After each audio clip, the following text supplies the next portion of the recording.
I am Jacob Hornberger, Libertarian candidate for president, and I'm going out hiking with my dog again, and so I figured I'd have a little time here to share some perspectives with you on the presidential race, sort of as a prelude to the Connecticut Libertarian Party debate, which is going to be taking place a couple days from now.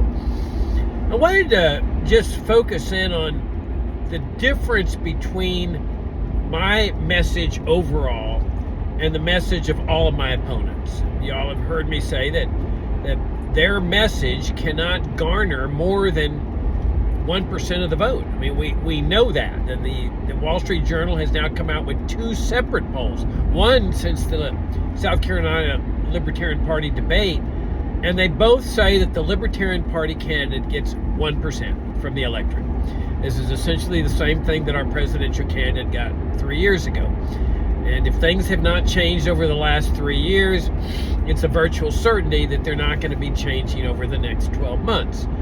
So we already know the outcome of the presidential race for 2024 insofar as the LP presidential candidate, assuming we run the same kind of candidate, reform-oriented, Republican-like, that we've been running for the past 20, 25 years. And so if we want to break into a higher level, 10 to 15%, then we need to do something completely different. We need to change directions entirely, totally. And that means running a campaign that is based strictly 100%, no exceptions, on pure, genuine libertarian principles, which are the principles that I'm enunciating in my campaign, which are totally different from the principles that are being enunciated by my opponents. And so that's why I wanted to focus on what's the difference between these two messages, because I contend, and I will be contending in the Connecticut debate, as well as the other debates that follow next year. The first one's in Arizona, mid-January, that there is a big block of voters out there that will vote for genuine libertarian principles, but without exceptions. They're not going to vote for a reform-oriented Republican-like message, either entirely or just partially. That they love our set of genuine libertarian principles. And this was my point about, when I ran 20 years ago for U.S. Senate in Virginia, why I bring that up. Because while the LP presidential candidate in 2000 just got 0.03%, and my opponents, critics in the Libertarian Party were thinking, oh, well, I'll do, much worse than that because I'm advocating things like open borders and abolishing Social Security and Medicare immediately, no gradualism, etc. I said, oh, well, he's going to get 0.01%. And they were stunned and not very happy, really, when I ended up with 7% of the vote with a bare bones campaign because of the power of these principles. This is what I've been saying for umpteen years in the Libertarian Party, that our genuine principles, the principles on which the party was founded, are our greatest asset. And this just stuns people in the party, some of whom loathe our principles. I mean, they look at what I stand for and they can't stand it. Open borders and abolish Social Security and Medicare immediately, no hesitation, no gradualism. They loathe these kind of principles because they're so deeply committed to reform and Republican light. And so, but there's people out there who love these principles, and that's my point of saying, when I ran 20 years ago, I got 7%, not 0.07, 7%, 106,000 people took the time to come out and vote for this message. And then 3 years ago, I won 7 out of 9 primaries. These are real elections with a bare bones campaign. Because again, there's a big block of voters. And see, that's what we need in this party. We can't go after the disgruntled Republicans. They're never going to come and vote for libertarians. They're going to vote for a Republican or they're going to stay at home. We have to find our own block of voters. And the way we find them is with this message of principle. We call ourselves the party of principle. With a message of principle, we get those voters. But they're not going to come out and vote for a reform-oriented Republican-like Libertarian Party candidate. We know that. That's the point of the 1%. That's what the Wall Street Journal is already reflecting. That we're at 1%, we're going to stay at 1%. And it may even be less. That's the maximum. if Bobby Kennedy Jr. gets on enough state ballots, he'll suck a lot of votes away from the LP presidential candidate, the standard one, if we continue doing the same thing that we've done before. And that could drop back down to the 0.03% or the 0.05% that used to be the standard. So what's the difference in the message? Well, if you watch the South Carolina Libertarian Party debate, I'm not sure whether they have it up or not, but they're working on it. I'm sure they'll be getting it up soon if they haven't already done so. You'll see one of these examples of the difference, and that is with respect to Social Security. Now, Social Security is the crown jewel of American socialism. It is America's biggest socialist program. It originated among German socialists. It was imported to the United States during the regime of Franklin Roosevelt when it was ultimately adopted. And it became a permanent part of American life. So, in order to achieve a free society, which is what we libertarians are all about, I mean, that to me is the goal of the Libertarian Party, to lead America to freedom. And that's my goal. I want to be free. I want to know what it's like to live in a free society. Well, in order to achieve a free society, you've got to remove the infringements on freedom. That is, the things that are preventing people from being free. And one of those is socialist programs. That if you live under socialist programs, you cannot be considered free. So with Social Security, if you want to be free, given that it's a socialist program, and this is just one example, I could point to others, education and immigration and healthcare and so forth, but let's stick with Social Security. If you want to be free, you got to get rid of this socialism. So, what is my position? Repeal it immediately, without any hesitation. Excuse me. Get rid of it, because then you're talking about freedom. Because the absence of socialism is a prerequisite for freedom. Now, what about the argument that my opponents make? Oh, if you did that, there would be people dying in the streets. It's ridiculous. It's ridiculous. What they're really saying is that freedom doesn't work, because freedom is the absence of socialism at a minimum. And so what they're saying is you can't just eliminate the socialism all at once because freedom doesn't work. And I say that's nonsense. You've got children and grandchildren who would be more than willing to come to the aid of parents and grandparents. And that's the way things should be. That's the only care and compassion that matters, is when it comes from the voluntary, willing heart of the individual. You've got church groups. The churches of America are filled with people. You can never convince me that they would not be willing to come to the assistance of people who really need help, that are no longer receiving the Social Security dole from the government. You've got neighborhood groups. You got grant-making foundations. There would be no doubt in my mind foundations for the former Social Security recipients that the wealthier people would be donating to, and then they'd be giving out the grants to the truly needy. And let's not forget, there's a large number of Social Security recipients that don't really need the money. And so all of that money would be saved. But the important thing is that if we libertarians do not believe that freedom works, how do we expect other people to believe that freedom works? I mean, who's going to vote for a philosophy that says, well, we stand for freedom in this party. We want to achieve a free society. But, oh, by the way, freedom doesn't work. That's your 1% right there. Because there is no constituency for that kind of message. There's no large voters out there that are gonna say, I love that message. Now, in the South Carolina debate, you'll notice that my opponent said, oh, there's a contract that has to be honored. In other words, a contract with socialism. That's what they're saying, is a contract with socialism. And when they say that you have to honor the contract, they're saying that you have to continue paying out Social Security payments to everybody who's ever paid FICA taxes. And, well, this is one of their contradictions. They say, well, but only people, 60 and above. Really? Well, if it's a contract, then how can you justify breaching the contract for everybody 59 and below? Who's going to vote for that message? It's a ridiculous message. But notice that everybody's 60 and above. That means like 30 years more of socialism. 30 more years of the denial of freedom. Who's going to vote for that kind of message?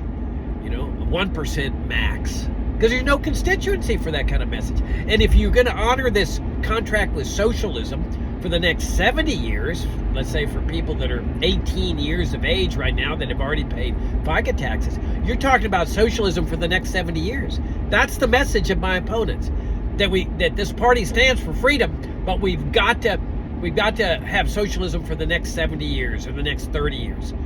Even while they're quoting Ludwig von Mises, the famous libertarian economist who wrote a book called Socialism, where he provided a critical analysis of socialism. So the message becomes, we stand against socialism in the Libertarian Party, but we've got to continue socialism for the next 30 to 70 years.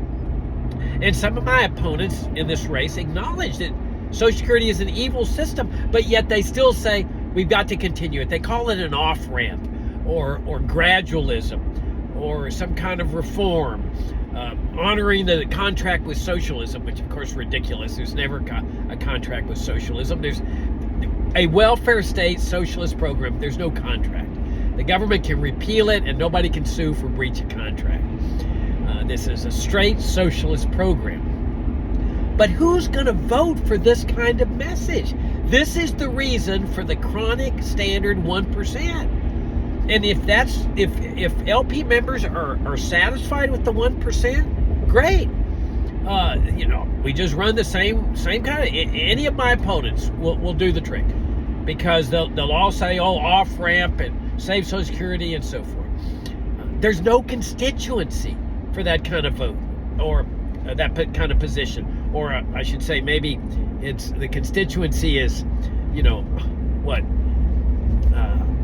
1% at max. And what I'm saying is that if you take the principled position and say, get rid of this socialism, don't hesitate. Freedom works. You can rely on the voluntary sector to pick up the slack. Now you're talking about attracting a large block of votes, 10 to 15% of people that are out there that will vote for this message, not vote for me, because nobody knows me from Adam, and voting for the person is not what's involved here. It's the message that's involved here. That I have what my opponents in this race do not have. I have the message that can garner that big block of votes.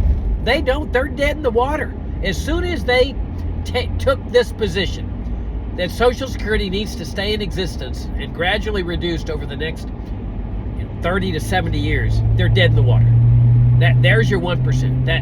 That's what the Wall Street Journal polls are already reflecting. And we can go on, and we can look at education. My opponents here favor school vouchers, or what's euphemistically called, educational choice, competition. Or they want to take over the public schools to reform them and improve them and make them work. Public schools are the biggest socialist program at the state level. This is the crown jewel of the state socialism. And there's no question that public government schooling is a socialist program. It also originated among German socialists. And so what are vouchers? They're just another socialist reform plan. They're based on the idea of using the tax process, the coercive apparatus of the government, to take money from one group of people and give it to another group of people. That's classic socialism, from each according to his ability, each according to need. Who's going to vote for this kind of message? Now, okay, would Republicans vote for this message? Of course.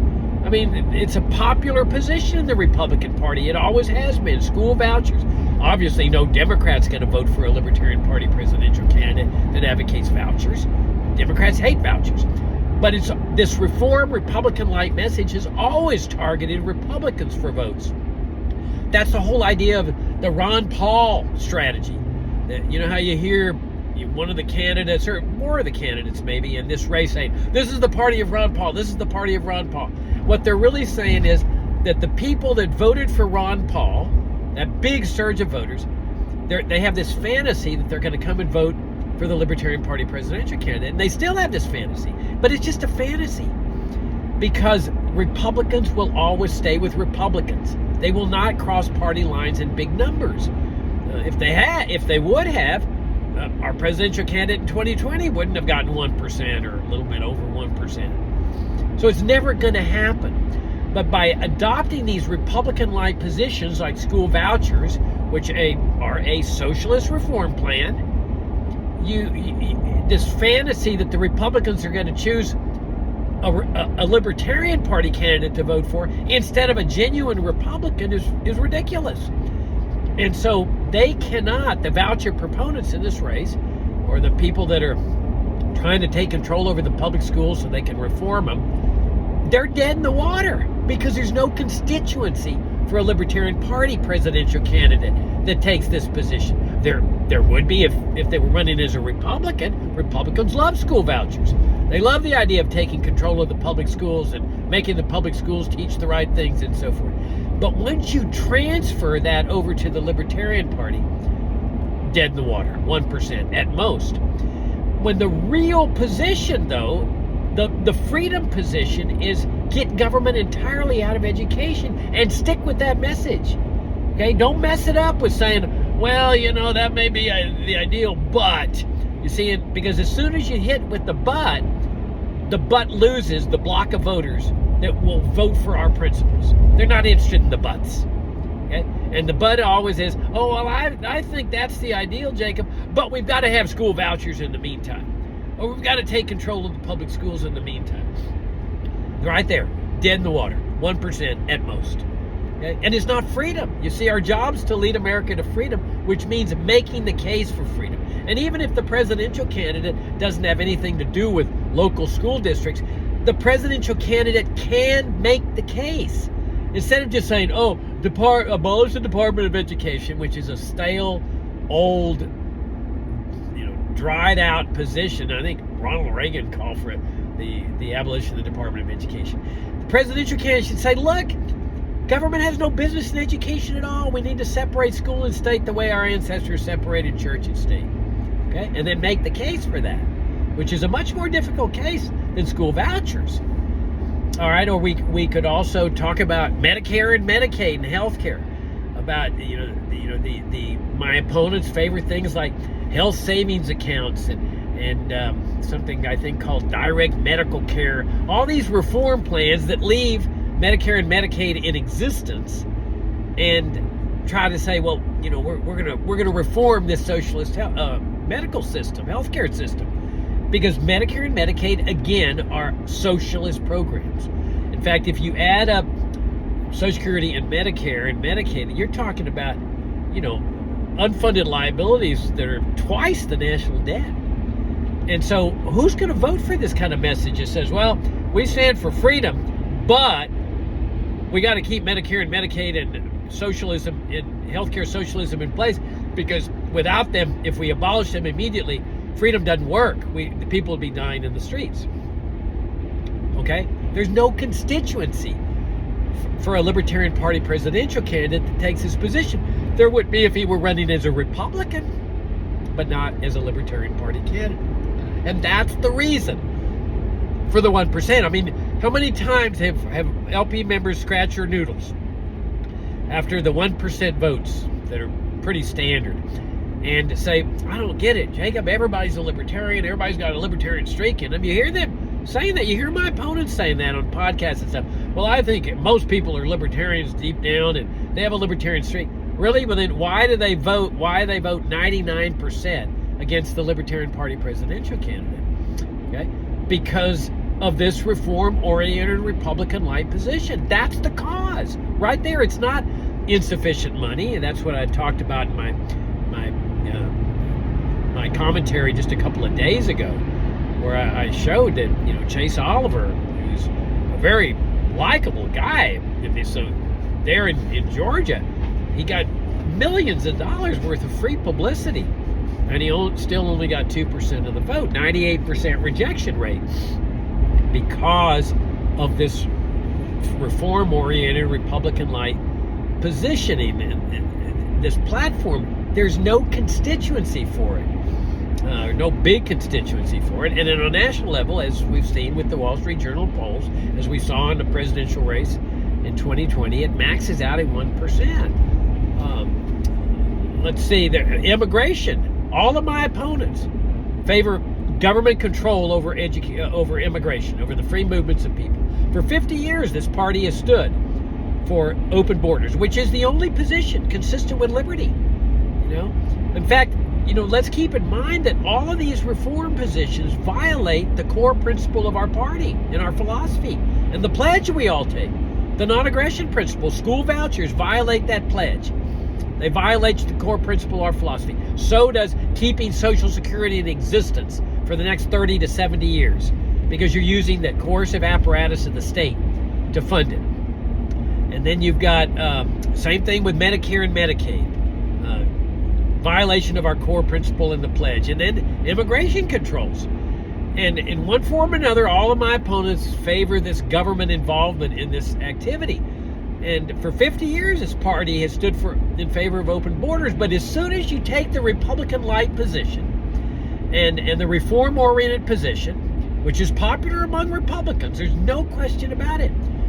But that doesn't make any difference, because Republicans are going to vote for Republicans. Let's say you've got the most ferocious advocate of immigration controls as our presidential candidate, okay? And who are Republicans going to vote for? Donald Trump or this ferocious advocate of immigration controls for the Libertarian Party? And let's say Trump makes DeSantis his vice presidential candidate, which is very possible. Now you've got the two fiercest advocates of immigration socialism and the immigration police state along the border, including the Berlin Wall down there that Trump started. Who are Republicans going to vote for? And that's the target audience for the Libertarian Party reform-oriented Republican-like candidate. He thinks that by taking the immigration control position, that he's going to be able to, garner these Republican votes. Never going to happen. A Republican's going to vote for Trump that favors immigration controls, and they all favor immigration controls.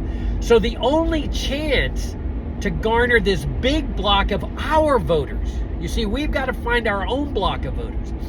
And those block of voters are out there who support the genuine principles of our party. But it has to be total, because they're not going to say, oh, well, okay, he's a partial advocate of libertarianism and freedom, and he wants to continue socialism here and continue socialism there, but it'll be all right. We'll go out and take the time to vote for him. No, they will only vote this block of voters. They'll take the time to go vote, many of whom don't vote now, but they will take the time to register and go vote if they see that there's a presidential candidate for the Libertarian Party that is hewing strictly to principle. And that's what I showed 20 years ago when I got 7% in that statewide race. I can double that today. Not because I'm anything special, because I'm not, but because I have the message that can do that. My opponents don't. And so this is where the soul searching in the party has to come about. What do you want out of your party? What do you want out of your life? Do you want freedom now, or do you want freedom 30 years from now, 70 years from now? Do you believe freedom works, or do you not believe in freedom works? And that's where the soul searching. Are you satisfied with 1%? Are you willing to go through another 1%? Those of you that are getting signatures and petitions and all that, are you satisfied doing all that work for the measly 1%? I'm saying that we need to change directions completely in this party. This experiment with reform and Republican light has been a disaster, absolute disaster. We need to restore the brand of principled libertarianism on which this party was founded. That's what I'm trying to do. I'm trying to shift this party back to its original founding principles of liberty. That's the way we lead America to freedom. That's our job in this party. And in the process, that's the way we garner a breakout of 10 to 15%. Otherwise, we stay at 1% and we lead America nowhere except to more reform and Republican light of the welfare warfare state under which we live. I'm Jacob Hornberger, Libertarian candidate for president. My campaign website is jacobforliberty.com.